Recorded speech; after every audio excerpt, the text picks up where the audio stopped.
Well, hello. This is going to be blog 15 because 14 got just shut off because my battery went dead or I ran out of space, something like that. And using my, let's go this way. This has been a couple months later, everything's greening up. Springtime. Ooh, isn't that pretty?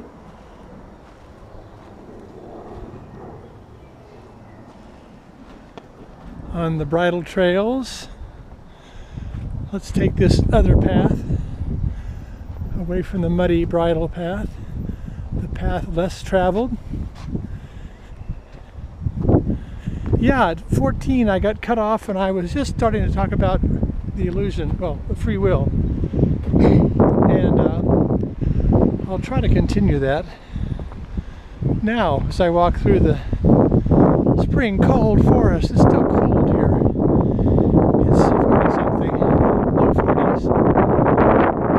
Now the wind's blowing, so you're going to hear. Stop that.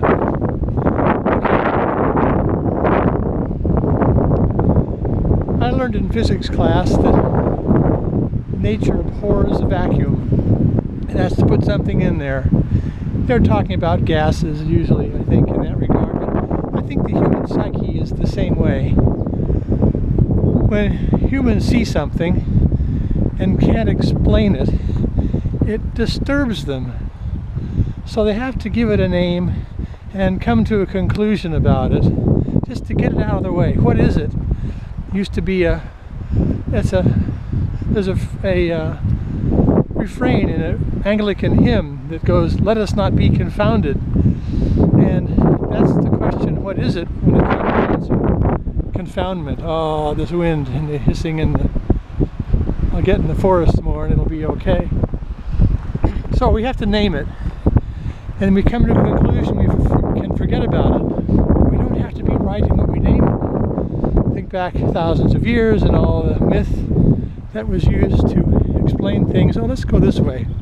What do you say? We're going to go this direction. Get out of this wind.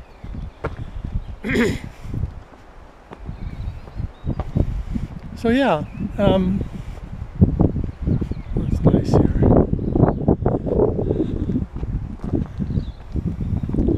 So we have all these conclusions, these words for things that may not even be true because they're not challenged, and there's no reason to challenge them unless things don't make sense.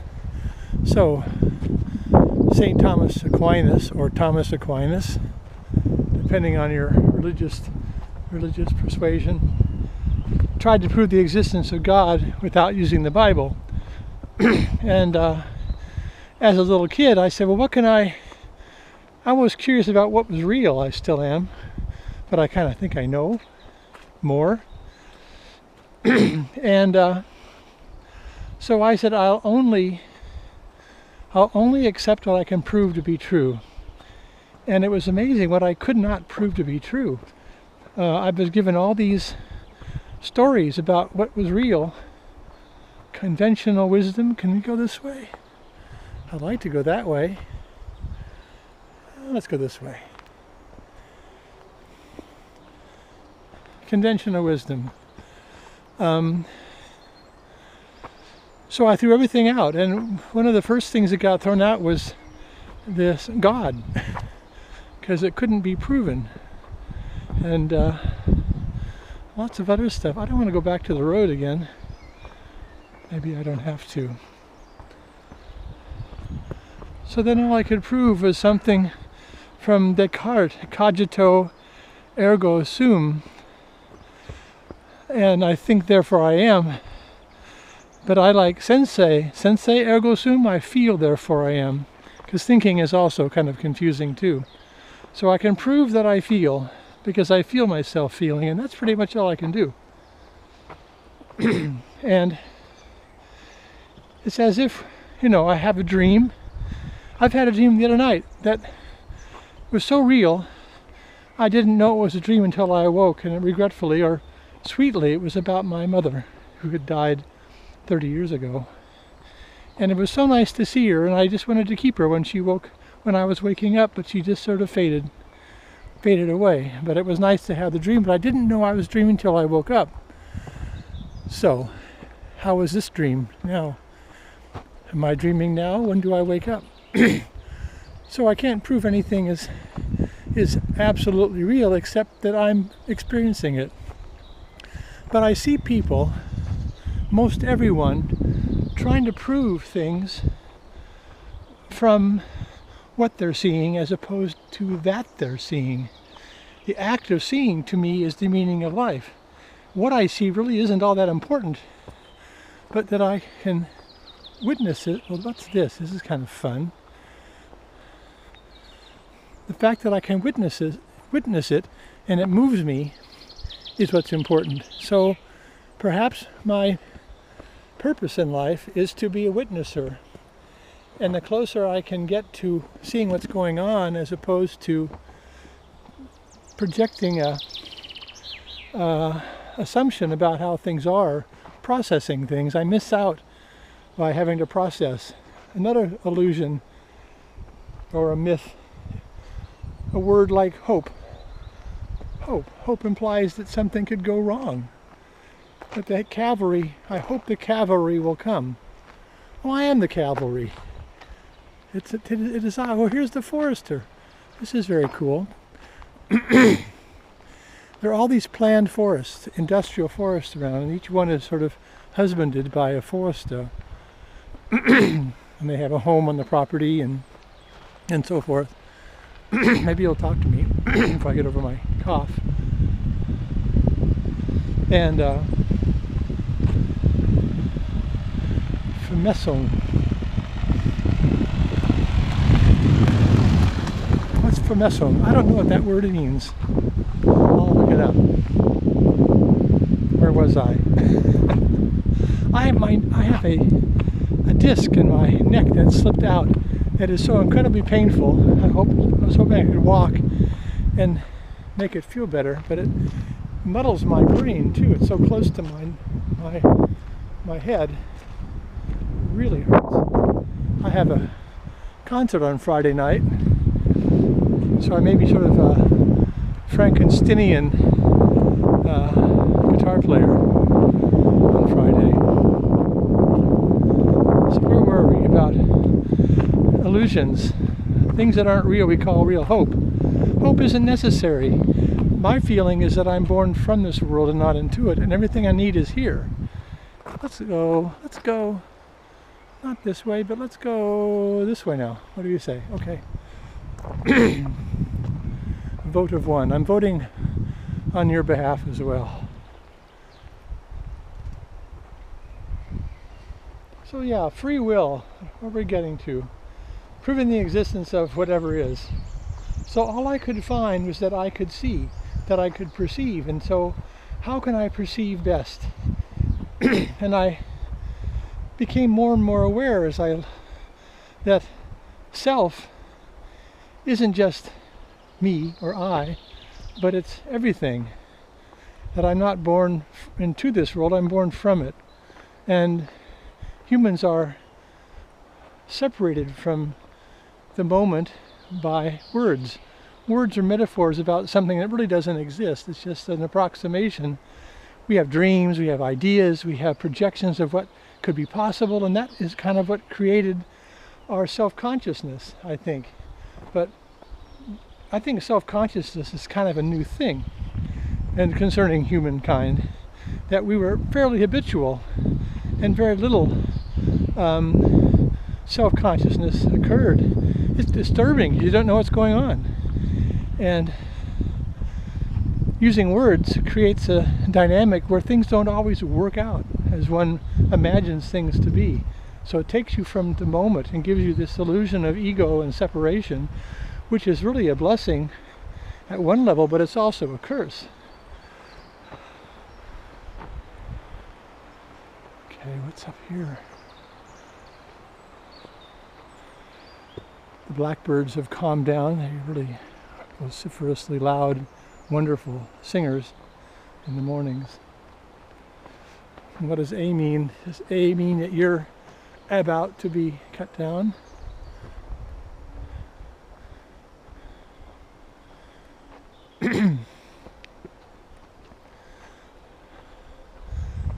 When I was much younger, I decided that there was love and there's fear.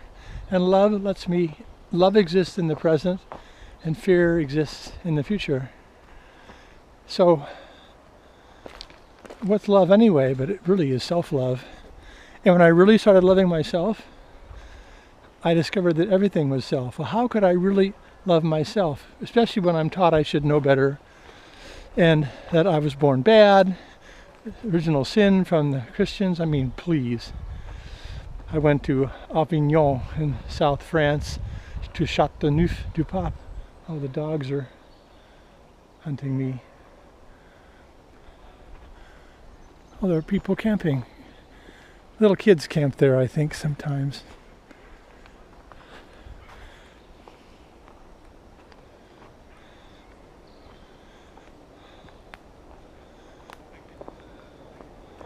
Boy, my neck hurts so badly I lose my train of thought. I hope that's what it is.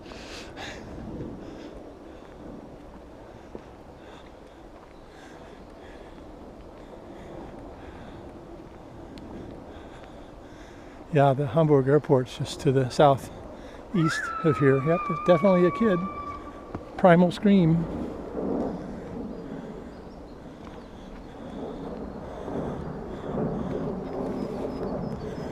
My right knee has kind of gone kerblooey, and I just tried running for the first time in a few years. I've been walking a lot, and I have been doing it in this kind of ground. The earth is so soft from the horse trails. It's really quite amazing. I think I'll continue this way. Never been here.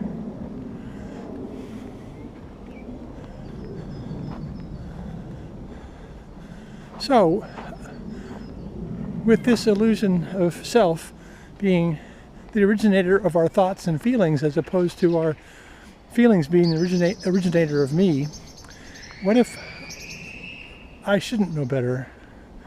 What if I shouldn't have to be better than I am at the moment? When someone says I should know better, it's kind of like taking my life away. You shouldn't feel the way you feel. And it's totally disempowering. Wow, is this Friday? I guess everybody's coming out to the woods. Never see this activity. Oh, I know where I am. There's a parking place for the horses and to go walking. I don't want to go where everybody else is. So if I stop taking credit for my feelings and take responsibility for them, but not think in terms of blame, it becomes kind of an innocent. I become innocent, but innocent and accountable both. And if I'm accountable for my own actions, but not shamed by them, I can accept them. If I shouldn't have felt that way, I tend to start blaming. When I blame myself, I blame you. I paint you with my own colors. I treat you like I treat me. Love thy neighbor as thyself is not just a commandment. It isn't a commandment, but is physics. You do. If I don't like me, I don't like you. I like me, I like you. When I walked on these trails and my German friends are asking why I'm saying hello to people, which is not exactly a German trait. When I say hello, I had to realize that I see myself. That's who I'm saying hello to, and I like me, so I'm very curious about them as well.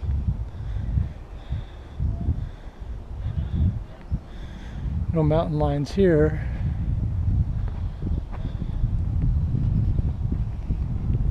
So yeah, once I stop taking credit or taking blame for my feelings and thinking I should be better than I am, though I can be better when I know, then I can adjust and get better and better, or closer to the approximation of truth at the moment. Cute kids. May is starting in another couple days.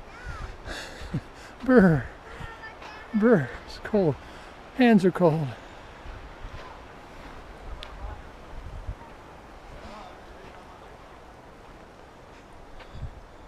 So when one stops being self-destructive and starts really loving myself, I discovered that there's only self. That self is everything. My body's not limited to my corporal body, but that everything is I. And instead of being a victim to circumstance or unforeseen negative, quote, negative outcomes, I become a student. I'm not a victim anymore. I don't say things shouldn't be that way or you shouldn't be that way. I go, a liar lies to me. Now I learn more about liars. They're teachers.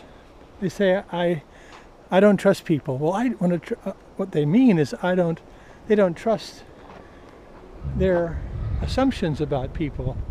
My trust is that they're who I am. They're like I am until I know better, and I can afford to be wrong. I think I'm strong enough to survive it, and then I get more and more aware of what things are. So I've been lied to so many times. I can just let them be liars. They never know that I know. It's very simple. But if I wanted them to be honest and they weren't, and I treated them like they were honest when they couldn't be, then I'm a victim. Or I'm still a student. And if I say they should have known better, I don't learn anything. So it's a question, it's all about me. Hopefully not in a narcissistic way. Because the more I'm engaged with the world, the more rich my world is. My favorite uncle died first, a Baptist minister in western Kansas, and on his deathbed, with all the family standing around, I was a half generation at least younger than my siblings and cousins. So I'm sort of standing in the background listening to these stories I never heard. And in the midst of pain and laughter and tears, he said in a small voice, "You know, I think my life is just a collection of my loves. I am what I love." Well, I said, you know, that's good enough for me. I am what I love. Of course, I also am what I hate. And what's hate anyway? You know, that's me being a victim. So being basically a person who hates pain, is lazy, and loves to have fun, love is the best way to manifest those qualities. And I'll work very hard to stay in love. It's the easiest way. Love is not hard. Contemplating love is hard, but loving is easy. And if I'm angry at somebody else, or somebody, quote, makes me angry, no one can make me angry. I was already angry in the first place. Why do people get angry when somebody says something negative to them? It would only hurt them if they think it's true. Wouldn't you agree? So when I become angry when someone says something or something happens, it actually is a little bellwether or a little messenger to me, my little therapist, that tells me there's something I can work on. Of course, if somebody else gets hurt by someone, then I tend to go off. That's different.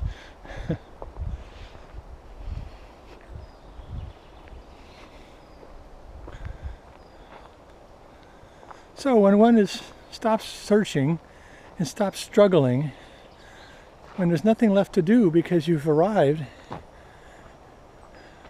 what about joy? People say, find your happiness, find your joy. Oh, find the sun, that's nice. It'll be gone the next 5 days again. Rain, snow. I choose to live here. I'm only a victim when it comes to bad weather in the summer and the spring.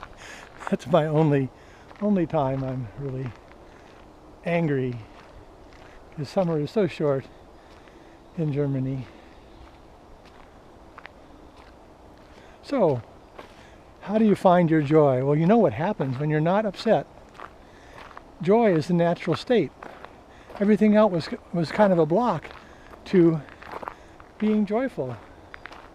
It's truly amazing. Not that I do it all the time, not that it does me all the time, because that keeps it interesting.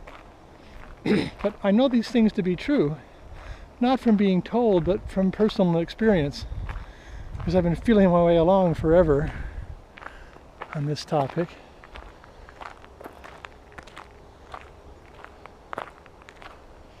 doesn't require patience or impatience. Those are words that don't exist either, except in a certain context of false assumptions. Faith. What do I have faith? My faith, when I was a little boy, I was taking music lessons from my father's teacher. She was in her 80s and I was a little boy. And I believed that her lessons, her teaching was for my benefit. And sometimes I'd cry because I'm a little kid and I would cry, but I always believed that her lessons were for me. And I think that's my faith in the universe, is that everything that happens to me is sort of a perceptual motor experience that will make me more able to embrace my own body. You know, when a baby discovers that their hands are theirs and wants to find a little bauble above them, desire, I'll try to get to their mouth. They punch themselves in the face a lot, but that's the nature of learning. If I'm not failing, if I'm not making a mistake, if I'm not mistaken, I'm not growing. I just listened to something on NPR One, which is a wonderful app, which I suggest you get. They were talking about a psychologist who talked about 10,000 hours of practice can make you an expert at most anything. But he said just playing things over and over, for example, without going new places with it, without expanding it, without being in a discomfort zone, an uncomfortable zone, that 10,000 hours wasn't really that meaningful, becomes habitual. They talked about doctors who come out of medical school who are oftentimes better at diagnosing because they aren't being habitual in what they've done. They're still paying attention. So really, the art of being here is not to find yourself, even meditation, but just to let go of things, not search, not try. And when I find something blocking my way, question it. Fear. The power fear has is that it makes you do something. It keeps you from doing something, or it makes you do something to move away from yourself. But when I say to fear, well, what is it I should really be afraid of? Well, if it isn't falling off a cliff or being beaten up, but this nameless fear, give it a name, and it's like it's so embarrassed it just runs away and goes and hides.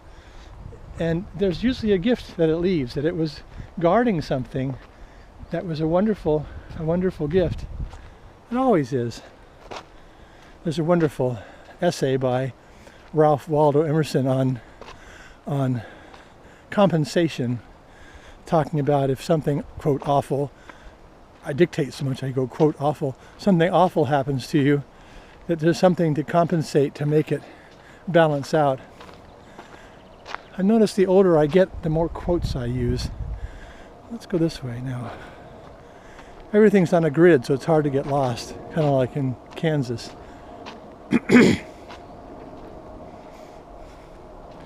Speaking of grids in Kansas, I'm born in Kansas, and as it was developed in the 1900s, it was laid out in a grid pattern, not like the European towns that spread out like a spider, but but rather, oh, that's a nice woodpecker. Let's see if we can get close to him.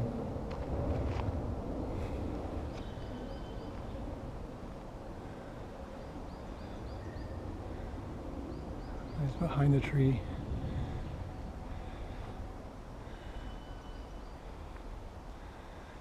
Pretty. There he goes. So everything was on a grid, and when I learned how to drive, I was always trying to find a road that wasn't square and perpendicular.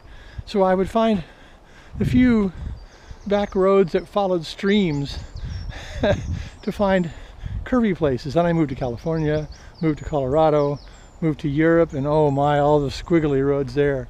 I just love it. Just love it. It's just after noon now. So that way is south.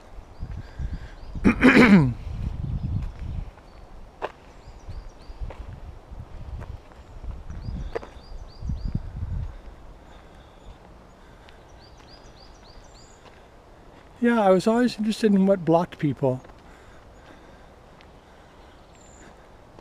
Anger, very interesting thing. Look at anger without blame, blaming yourself or the other person, and see what really is made of. It's fear, basically. Or being angry with another person. What are arguments anyway? Arguments are really just wanting the other person to agree with you. And if you don't seek them to agree with you, it's amazing how much easier it becomes. Also, feelings, to be able to speak my feelings. My father had a hard time speaking his feelings in a confrontational situation. My mother was much more verbal than he, and he was a writer. So